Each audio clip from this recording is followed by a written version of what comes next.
જય શ્રી કૃષ્ણ મિત્રો 9.5 ની અંદર 13 દાખલા સુધી આપણે જોયું હતું સોરી 12 દાખલા સુધી 13મો દાખલો આપણે આવ્યા છીએ હવે 13મો દાખલો આપણને કંઈક આવી રીતે કહે છે કે ભાઈ x sin square y upon x sin square y upon x minus y dx equal to plus x dy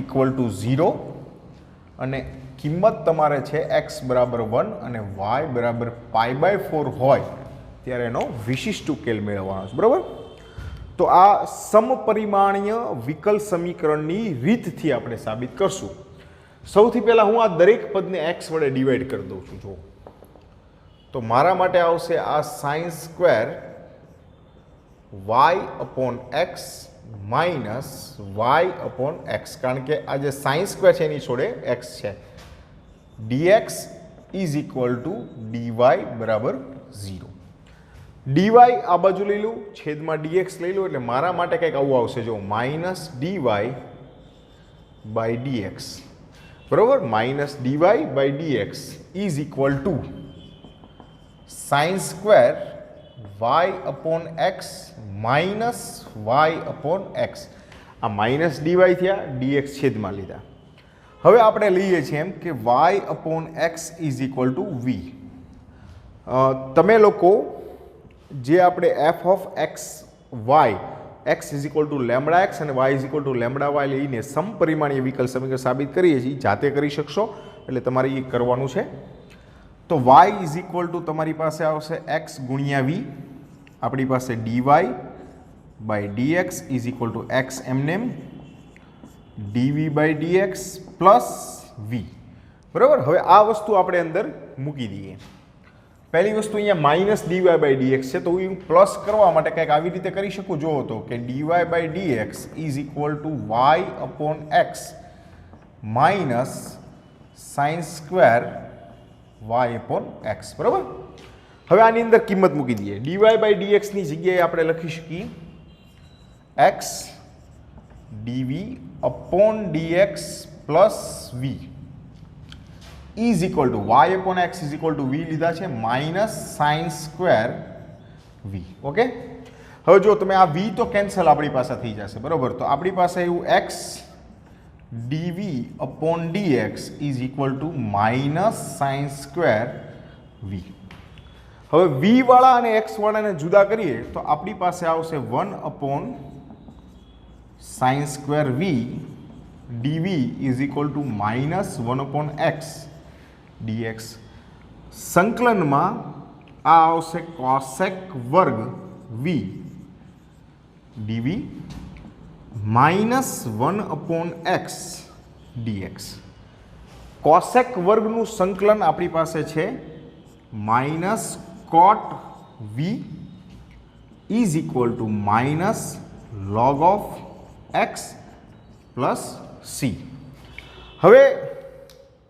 આ આપણું વિકલ સમીકરણનો ઉકેલ થઈ ગયો ખરેખર v ની જગ્યાએ હું કિંમત મૂકું એટલે આ મને મળશે minus coat y upon x minus log mod of x plus C બરાબર આ આપણો વિકલ સમીકરણનો ઉકેલ થઈ ગયો કદાચ તમે માઇનસ પ્લસમાં ચેન્જ કરવું હોય તો કરી શકો છો હવે મારી પાસે જે કિંમત મૂકવાની છે એ કઈ છે તો કે ભાઈ x ઇઝ ઇક્વલ ટુ 1 અને y ઇઝ ઇક્વલ ટુ π/4 મૂકીએ ચાલો તો આ આવશે માઇનસ કોટ π/4 y ની જગ્યાએ મેં π/4 મૂક્યા x ની જગ્યાએ 1 minus log mod of 1 plus c cot π/4 ની કિંમત -1 log 1 is equal to 0 તો c ની કિંમત આવશે -1 હવે આ c ની કિંમત આપણે આની અંદર મૂકી દઈએ એટલે આપણા આખા સમીકરણનું ઉકેલ આવી ગયો minus coat y upon x is equal to minus log mod of x -1 હવે બધી જગ્યાએ માઇનસ છે પ્લસ કરી દઈએ તો આ તમને મળશે cot y upon x is equal to log mod of x +1 આ વિકલ સમીકરણનો વિશિષ્ટ ઉકેલ કે જે c ની કિંમત સાથેનો છે. ક્લિયર? નેક્સ્ટ એક્ઝામ્પલ 14મો દાખલો બહુ જ સહેલો દાખલો છે. જુઓ 14મા દાખલામાં આપણને શું કીધું છે કે 14મો દાખલામાં કીધું છે કે dy by dx minus y upon x plus cosec y upon x equal to 0 જ્યાં x બરાબર 1 હોય અને y બરાબર 0 હોય ત્યારે આપણે વિશિષ્ટ ઉકેલ મેળવવાનો છે. તો dy by dx આપણી પાસે ઓલરેડી છે જ તે, હું એને કરતા બનાવું તો મારા માટે આવશે dy by dx બરાબર y upon x minus cos y upon x. આ તો બહુ જ સિમ્પલ દાખલો થઈ જશે તમારા માટે. f પ્રાઇમ ઓફ x આપણે જે f of x is equal to f of lambda x કરીએ છીએ એ તમારી જાતે તમે સમપરિમાણીય વિકલ્પ જો એ કમ્પલસરી છે. એક માર્ક હોય છે એનો, હું નથી કરતો કારણ કે મેં એકવાર શીખડાવી દીધું છે ને ઘણીવાર જગ્યાની તકલીફ હોય છે એટલા માટે. ચલો આમાં હું કરી દઉં છું, છતાં આમાં નહીં વાંધો આવે મારી જગ્યામાં કે x is equal to lambda x અને y is equal to lambda y. ઘણા વિદ્યાર્થીઓ અમારું બાનું લેતા હોય સાહેબ નથી કરતા એટલે અમે નથી કરતા, પણ સાહેબ કહે છે એ ભૂલી જાય. બરાબર? તો f of lambda x into lambda y is equal to lambda x upon lambda y minus cos lambda x upon lambda y. તો આવી ગયું x upon y minus cos x upon y. આ થઈ ગયું તમારા માટે f of x comma y. આ શૂન્ય ઘાત ધરાવતું સમપરિમાણીય વિકલ સમીકરણ છે. હવે આપણે y upon x is equal to v લઈએ, y is equal to x into v, dy by dx is equal to dv upon dx into x plus v. આ બધી કિંમત આપણે અહીંયા મૂકી દઈએ તો dy બાય dx ની જગ્યાએ લખશું x dv upon dx plus v is equal to v minus cos v. v તો બંને બાજુથી કેન્સલ થઈ જશે તો આપણી પાસે આવશે શું? x into dv upon dx is equal to minus cos v. Clear? હવે જો મિત્રો એક નાની એમથી મારાથી ભૂલ થઈ છે, અહીંયા કોસેકની જગ્યાએ મેં કોસ લખી દીધું છે. બરાબર? તો હું એક સુધારી નાખું છું, અહીંયા કોસેક કરી નાખું. બરાબર? આ થઈ ગયું કોસેક v અને અહીંયા પણ કોસેક v. બરાબર? અહીંયા તમારી જાતે તમે ચેન્જ કરી નાખજો. બરાબર? તો હવે v અને v વગરના એક બાજુ લઈ જઈએ તો આ આપણે 1 upon cosec v into dv is equal to minus 1 upon x dx. બંને બાજુ સંકલન મૂકી દઈએ તો આ આવશે 1 upon cosec એટલે આ આવશે sin v dv is equal to minus 1 upon x dx. સાઇનનું સંકલન થાય minus cos v is equal to minus log mod of x plus c. આ આપણું વિકલ સમીકરણનો ઉકેલ આવી ગયો. હવે વિશિષ્ટ ઉકેલ માટે x બરાબર 1 અને y બરાબર 0 મૂકવાના છે. બરાબર? તો પહેલાં તો માઇનસ કોસ આ આપણું y upon x minus log mod of x plus c. વીની વેલ્યુ મૂકી દીધી, x બરાબર 1 ને y બરાબર 0 મૂકવું એટલે આ મને મળશે minus cos 0 log 1 plus 0. log 1 is equal to 0, c is equal to minus 1. આ c ની કિંમત આપણે અંદર મૂકી દઈએ તો મારી પાસે આવશે minus cos y upon x is equal to minus log mod of x minus 1. બધી જગ્યાએ પ્લસ કરી દઉં તો આ આવશે કોસ y અપોન એક્સ બરાબર log mod of x plus 1. આ આપણો આન્સર આવી ગયો. ક્લિયર? નેક્સ્ટ એક્ઝામ્પલ 15મો દાખલો લઈએ આપણે. 15મા દાખલામાં આપણી પાસે રકમ છે 2xy plus y square minus 2x square into dy by dx equal to 0 અને વિશિષ્ટ ઉકેલ માટે x બરાબર 1 અને y બરાબર 2 આવી રીતે આપણને આપેલું છે. ચાલો જોઈ લઈએ. સૌથી પહેલાં ડીવાય બાય ડીએક્સને કરતા બનાવીએ તો આ આપણી પાસે આવું આવશે કે 2x² ડીવાય બાય ડીએક્સ બરાબર y² પ્લસ 2xy. હવે આ બધું આ બાજુ લઈ લઈએ x વર્ગને તો ડીવાય બાય ડીએક્સ બરાબર y² plus 2xy upon 2x². હવે તમે f ઓફ x, y વાળું તમારી જાતે કરજો. અહીંયા હું ડીવાય બાય ડીએક્સ x વર્ગ વડે ભાગી નાખું તો પહેલું આવશે 1/2 y upon x² plus 2xy એટલે બગડો ગયો xx ગયો તો આપણી પાસે માત્ર વધશે y અપોન x.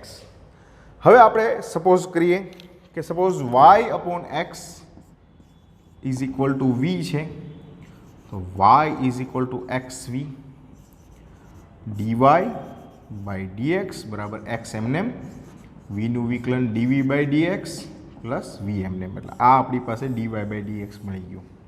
આની અંદર કિંમત મૂકી દઈએ તો dy by dx is equal to x dv upon dx. આ દર વખતે સરખું જ આવશે બરાબર, એટલે યાદ રાખી લેવું, પણ ત્યાં સાબિત જ્યારે એક્ઝામમાં પૂછાય ત્યારે તો કરવું જ પડશે. 1/2 v² પ્લસ v.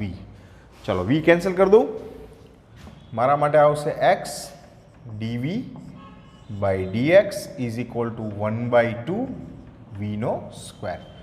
x વાળા અલગ લઈ લઉં, આ આવશે 1 v².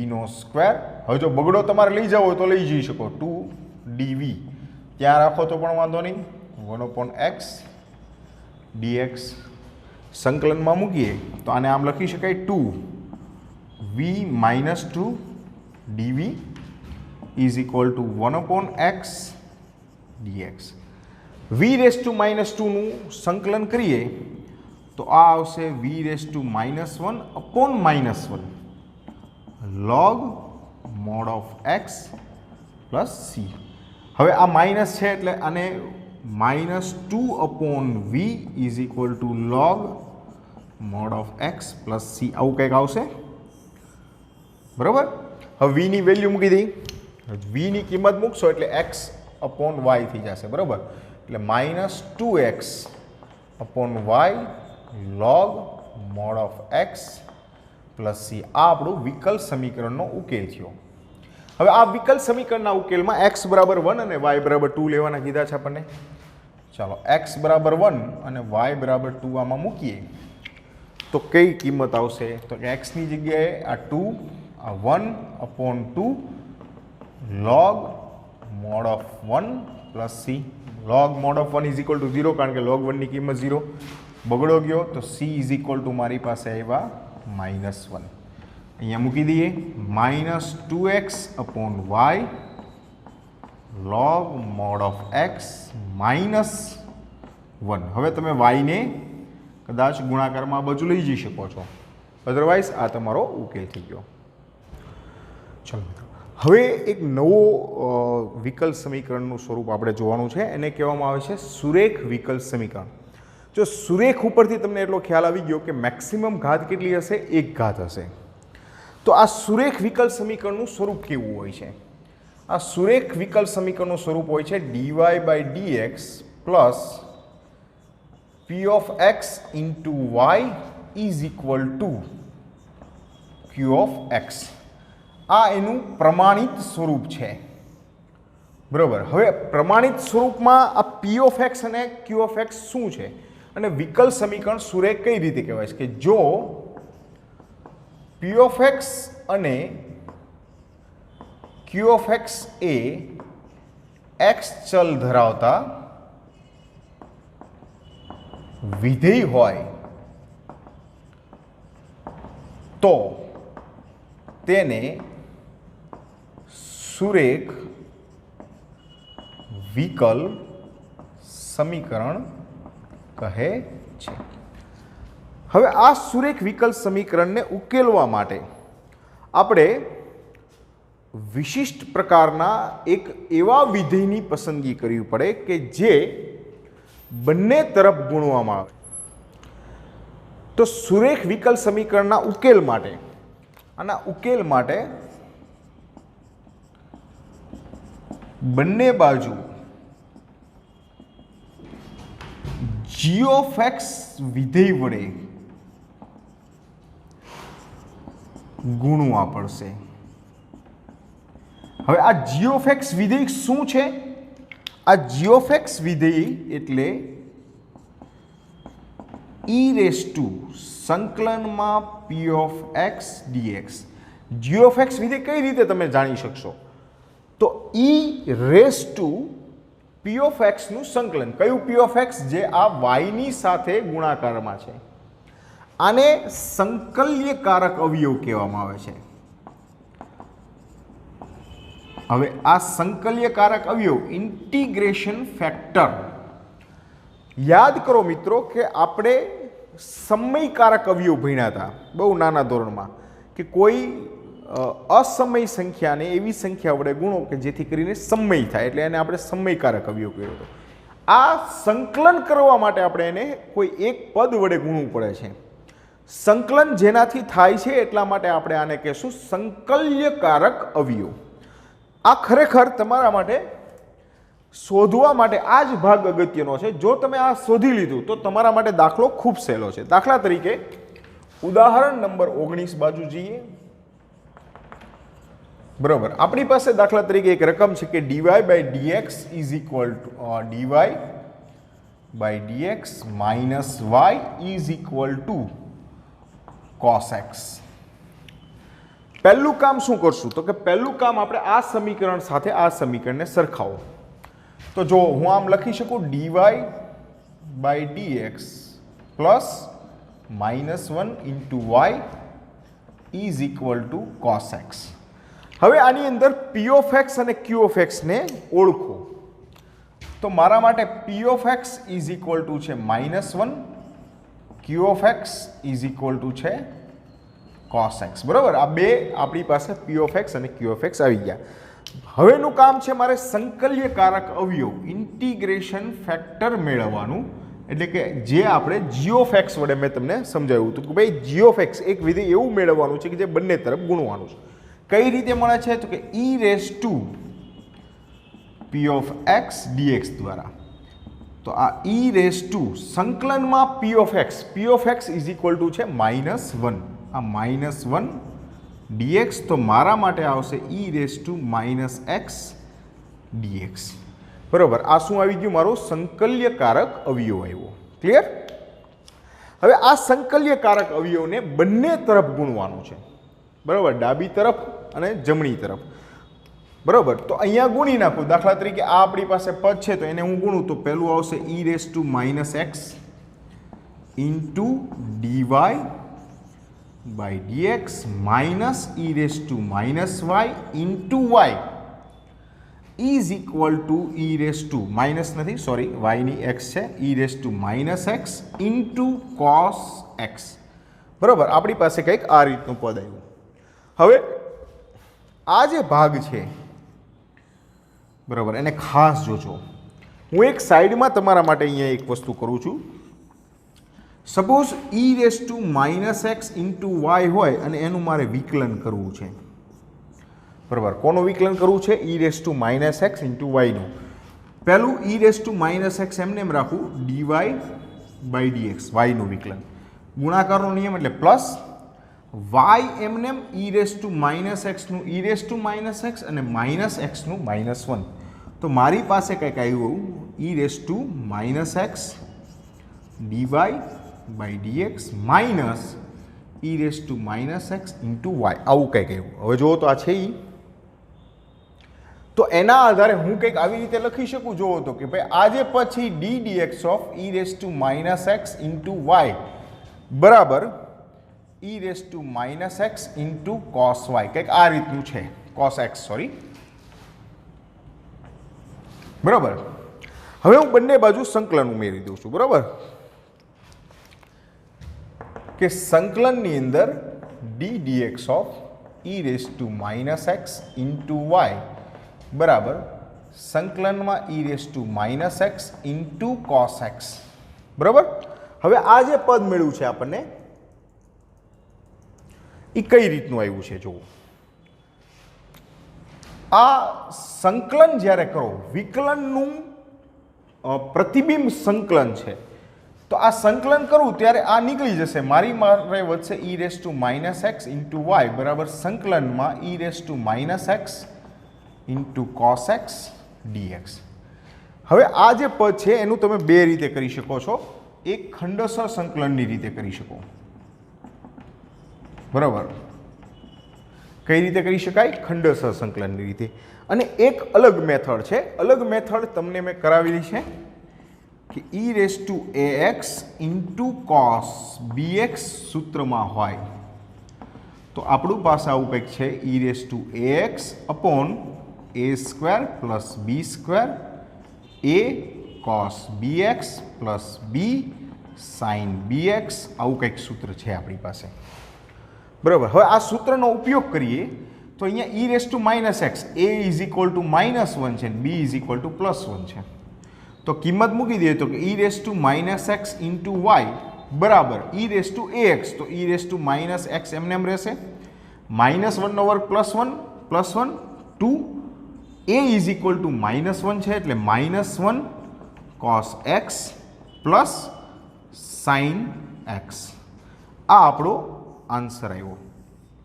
હા ઓબ્વિયસલી પ્લસ સી. બરાબર.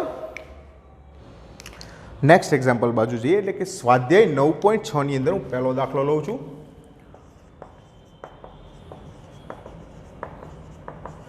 ફર્સ્ટ એક્ઝામ્પલ પહેલો દાખલો છે dy by dx plus 2y is equal to sine x. ઘણા વિદ્યાર્થીઓને એવું થશે કે ભાઈ ખબર કેમ પડશે કઈ રીતનું છે તો તમે ચેક કરો કે y અપોન એક્સ જે છે એ સુરેખ વિકલ સમીકરણ જે સમપરિમાણીય સુરેખ વિકલ સમીકરણની વાત છે એમાં ક્યાંય આપણે આવી રીતે નથી કરી શકવાના. અહીંયા એનો ઉપયોગ નથી કરી શકવાના. એક્સ અને વાય જુદા નથી પડતા y અપોન એક્સ નથી લઈ શકતા. અને આમ પણ જે તમને આનું જે બેઝિક ફોર્મ્યુલા છે dy by dx plus p of x into y એ યાદ રાખો. તો આ આપણું જે સ્વરૂપ છે કે ભાઈ dy by dx plus p of x into y is equal to q of x સાથે હું સરખાવું તો p ઓફ એક્સ એટલે કે જે વાયની સાથે ગુણાકારમાં છે એ p ઓફ એક્સ છે એટલે તમારી પાસે છે 2 અને q of x is equal to છે સાઇન એક્સ. ઓકે. હવે આપણે શોધશું સંકલ્યકારક અવયવ integration factor e raise to p of x dx. તો આપણી પાસે આવશે e raise to p of x બરાબર તમારી પાસે છે 2 તો આ મને મળ્યું ઈ રેસ ટુ 2x. હવેનું સ્ટેપ શું છે કે સંકલ્યકારક અવયવ વડે બંને તરફ તમારે ગુણાકાર કરવાનો છે. બરાબર કે ભાઈ ઈ રેસ ટુ 2x વડે સમીકરણને ગુણતા જેવું તમે સમીકરણને ગુણશો એટલે કઈ રીતનું પદ મળશે આ પહેલું આવશે e raise to 2x dy by dx plus 2 e raise to 2x into y is equal to e raise to 2x into sine x.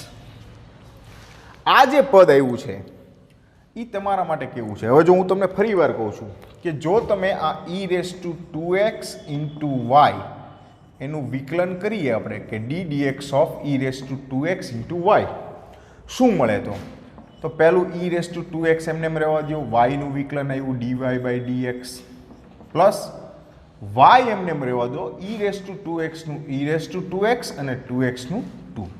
હવે આની સાથે કમ્પેર કરો જો e raise to 2x into dy by dx plus 2y e raise to 2x. બરાબર. તો આ જે પદ છે બરાબર આપણો એની જગ્યાએ હું આ ભાગ જે છે એ લખી શકું કે ભાઈ સંકલનની અંદર બરાબર ડી ડીએક્સ ઓફ અથવા સંકલન હમણાં રહેવા દઉં બધું કન્ફ્યુઝ ન થાય એટલે આપણી પાસે છે d dx of e raise to 2x into y is equal to e raise to 2x into sine x. Okay, હવે બંને બાજુ સંકલન લઈએ તો સંકલનમાં e⁻²x અને એ પાછું કોનું સંકલન છે? માત્ર e⁻²x નથી, ddx of e⁻²x into y is equal to સંકલનમાં e⁻²x into sign x dx. હવે આ બંને ચેક કરો. આ જે સંકલન કરીએ છીએ, કોનું કરીએ છીએ? વિકલિતનું સંકલન છે. તો ફરી પાછું મૂળ પદ આવી જાય, એટલે કે અહીંયા મને મળશે e⁻²x into y is equal to સંકલનમાં e⁻²x સાઇન x dx. આના માટે પણ એક સૂત્ર છે. જ્યારે પણ તમારી પાસે કંઈક e⁻ax ઇન્ટુ સાઇન bx સ્વરૂપનું પદ હોય તો તમારી પાસે સૂત્ર છે કે e⁻ax upon a² plus b² a sine bx minus cos b cos bx. બરાબર. હવે આ ફોર્મ્યુલાની અંદર a અને b ને આપણે જોઈ લઈએ. જો a ઇઝ ઇક્વલ ટુ મારા માટે 2 છે ને b ઇઝ ઇક્વલ ટુ 1 છે. હવે એ કિંમત મૂકી દઉં હું અહીંયા, તો મારા માટે સંકલન કયું આવશે? e⁻²x into y. આ બાજુ તો સંકલન થઈ જ ગયું છે. આ ભાગની અંદર e⁻²x 2 વર્ગ 4, 4 ને 1 5, કાઉન્સની અંદર a ઇઝ ઇક્વલ ટુ 2 છે એટલે 2 sine x minus cos x plus c. આ તમારા સુરેખ વિકલ સમીકરણનો ઉકેલ થઈ ગયો. ક્લિયર? સેકન્ડ એક્ઝામ્પલ બાજુ જઈએ આપણે. સેકન્ડ એક્ઝામ્પલ શું કહે છે કે dy by dx plus 3y e⁻²x. તમારી પાસે કંઈક આ સ્વરૂપ છે. તો આપણું જે બેઝિક ફોર્મ્યુલા છે એની સાથે સરખાવીએ આપણે કે dy by dx plus p of x into y is equal to q of x. તો p ઓફ x બરાબર મારી પાસે અહીંયા આવશે xનો yનો જે ગુણાકારમાં છે 3 અને q ઓફ x બરાબર આવશે e⁻²x. હવે આપણે શોધશું સંકલ્યકારક અવયવ. તો integration factor is equal to e⁻p of x dx. તો e⁻p of x is equal to 3 છે એટલે 3 dx. તો આ મને મળશે e⁻3x. અહીંયા પ્લસ c નહીં કરતા પાછા, જરૂર નથી. હવે આપણે dy બાય dx ને બંને તરફ e⁻3x વડે સમીકરણને ગુણતા તો પહેલું આવશે e⁻3x into dy by dx plus e⁻3x into 3y બરાબર e⁻3x ઇન્ટુ e⁻²x. ઓકે, હવે આ ભાગ જે છે એ શું છે? તો કે બેઝિક જે આપણે હમણાં મેં તમને સમજાવી જ આવે કે d dx of e⁻3x into y બરાબર આ e⁻3x એમને એમ રહેવા દો, y નું વિકલન આવશે dy by dx plus y એમને એમ e⁻3x નું e⁻3x અને 3x નું 3. તો ભાગ આવી ગયો. તો એનો મતલબ હું આવી રીતે લખી શકું કે આ જે ડાબી બાજુનો ભાગ છે એ d dx of e⁻3x into y છે. જમણી બાજુ મારા માટે આવશે માત્ર e⁻x. આધાર સરખો, ઘાતનો ગુણાકાર. સંકલન મૂકીએ બે બાજુ તો d dx of e⁻3x into y is equal to e⁻x dx. આ વિકલન નીકળી જાય એટલે આપણી પાસે આવશે e⁻3x ઇન્ટુ y, e⁻x નું થઈ જાય e⁻x પ્લસ c. પાછા e⁻x નામ નહીં લાવતો, કંઈ ફેર ન પડે. આ તમારા વિકલ સમીકરણનો ઉકેલ થઈ ગયો. ક્લિયર?